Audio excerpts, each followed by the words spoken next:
আচ্ছা হাতে এত কিছু নিয়ে আমি ছাদে কেন যাচ্ছি? আচ্ছা চলো বলছি তোমাদের। দেখো মসলা ফসলা সবকিছু রেডি করে নিয়ে আমি চলে এসেছি।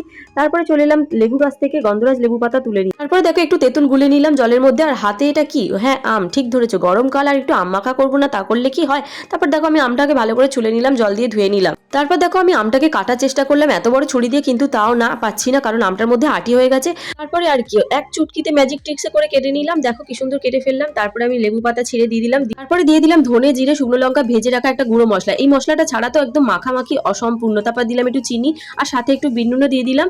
দেখো বিট নুন কাঁচা লঙ্কা সবকিছু দিয়ে ভালো করে মেখে নিলাম। আর লাস্টে দিলাম একটা কাসুন্দি, এটা ছাড়া কিন্তু টেস্ট একদম আসবে না। তারপরে আর কি সবকিছু দিয়ে মাখতে থাকো, যতক্ষণ না পর্যন্ত জিভে জল আসে ততক্ষণ কিন্তু ভালো করে মাখতে থাকো। আর সেটাই তোমাদের দাদাভাইকে আমি বলছিলাম, ও যেহেতু ক্যামেরাটা ধরে দিচ্ছিল। দেখো মাখাটা দেখো জাস্ট দেখতে কি হয়েছে। তারপর টেস্ট করার পালা, জাস্ট অসাম হয়েছিল খেতে, আর কি সুন্দর টক, আর সত্যি মুখে তো দারুণ লাগতো। তারপর মা আমি সবাই মিলে খেয়ে নিলাম। ভিডিওটা কেমন লাগলো জানিয়ে চ্যানেলটি সাবস্ক্রাইব করো। টাটা।